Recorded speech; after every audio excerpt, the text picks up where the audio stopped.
फिरोजाबाद में जनगणना 2027 को लेकर जागरूकता अभियान तेज हो गया है। 7 मई से 21 मई 2026 तक चलने वाले 14 दिवसीय स्वगणना अभियान के तहत लोगों से बढ़ चढ़कर भागीदारी करने की अपील की जा रही है। समाज सेवी मौलाना आलम मुस्तफ़ा याकूबी ने जनपद वासियों से अपील करते हुए कहा कि जनगणना से जन कल्याण का ये अभियान जिले के उज्जवल भविष्य से जुड़ा हुआ है। उन्होंने लोगों को जागरूक करते हुए कहा कि सही जानकारी देकर विकास की नई दिशा तय की जा सकती है। मौलाना आलम मुस्तफ़ा याकूबी ने बताया कि ऑनलाइन स्वगणना प्रक्रिया बेहद सरल और सुविधाजनक बनाई गई है। इसके लिए नागरिकों को पोर्टल पर जाकर मोबाइल नंबर से OTP के माध्यम से लॉगिन करना होगा। इसके बाद उत्तर प्रदेश जनपद फिरोजाबाद और स्थानीय जानकारी भरकर डिजिटल मानचित्र पर अपने घर का स्थान चिन्हित करना होगा।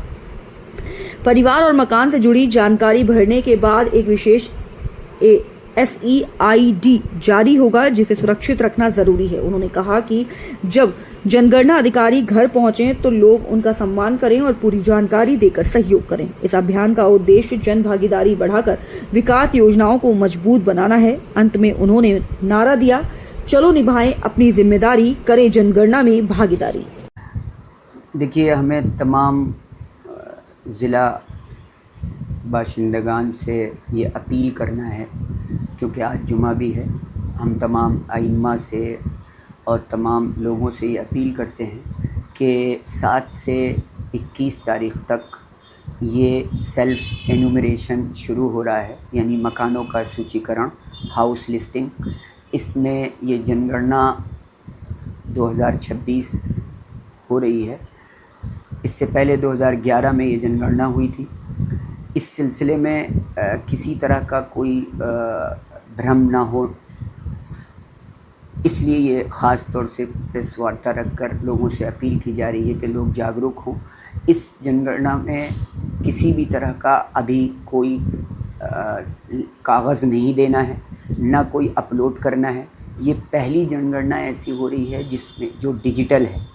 अगर आप इसको डिजिटल करना चाहते हैं अपने मोबाइल से भी, इसको इनके गवर्नमेंट के सेंसस के अपने पोर्टल पर जाकर अपने मोबाइल, जो रजिस्टर्ड मोबाइल है, उस पर OTP आएगा और उस OTP पर वो जनरेट होगा और वहाँ पर आप अपनी जो भी इंफॉर्मेशन वो मांगता जाएगा वो भरना है। 33 क्वेश्चन होंगे और वो 33 क्वेश्चन बहुत आसान और इजी हैं। कोई उसमें घबराने की कोई ज़रूरत नहीं है। उसमें वो सवाल इस तरह के हैं कि मकान पक्का बना है, कच्चा बना है, घर में क्या है, आपके यहाँ कार है या नहीं है। इस तरह के बड़े आसान से सवालात हैं। सही जवाबात दें, इसमें झूठ इन्फॉर्मेशन ना भरें, किसी भी तरह की लोगों के बहकावे में ना आएँ। और जो लोग 21 तारीख़ के बाद इन्यूमरेटर घर पर आएंगे उनका सपोर्ट करें। 10 से 15 मिनट लगेंगे एक जनगणना में, इसलिए अभी सिर्फ एक मुखिया की जनगणना होगी, मकानों की जनगणना होगी। उस मकान के अंदर अगर भवन अलग अलग हैं तो उसकी जनगणना होगी। इस तरह से ये 21 तारीख़ से प्रोसेस शुरू होगा। लेकिन अगर कोई आज करना चाहता है तो 7 से लेकर 21 तारीख़ तक वो ख़ुद कर सकते हैं। और फिर जब ये कंप्लीट होती है तो 10 अंकों का एक ID जनरेट होती है और वो आपके पास अगर रहेगी तो आप उसको जब इन्यूमरेटर आएंगे उस वक्त ये सिर्फ ID देना होगी और उस ID से आपका सारा डेटा मैच हो जाएगा। ये इसलिए अपील की जा रही है कि बहुत से लोगों को अभी इस सिलसिले में इल्म नहीं है, पता नहीं है, तो ये अवेयरनेस भी आए, बेदारी भी आए कि इसमें बढ़ चढ़ कर हिस्सा लें। क्योंकि ये जनगणना क्यों कराई जाती है इसको भी समझने की ज़रूरत है। और वो ये कि आम तौर पर लोग ये समझते हैं कि ये आपके बारे में ये कोई NRC है या NPR है। ऐसा कुछ नहीं है।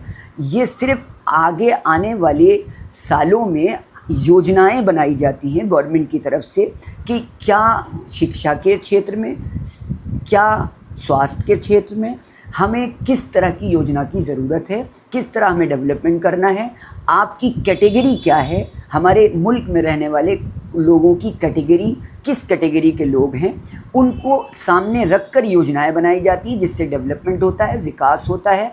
और ये जन कल्याण एक जनगणना है जिसमें लोगों को अवेयर होने की ज़रूरत है, जागरूकता की ज़रूरत है।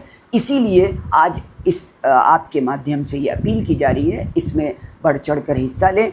अगर डिजिटल करना चाहते हैं तो ख़ुद कर सकते हैं, वरना 21 तारीख के बाद जब वो लोग आएँ तो उनको सपोर्ट करें और उनको सही जानकारी। आपने कहा कि फैमिली आईडी बनी थी, क्या एक ही जॉइंट फैमिली में कई लोग रहते हैं, उसका क्या?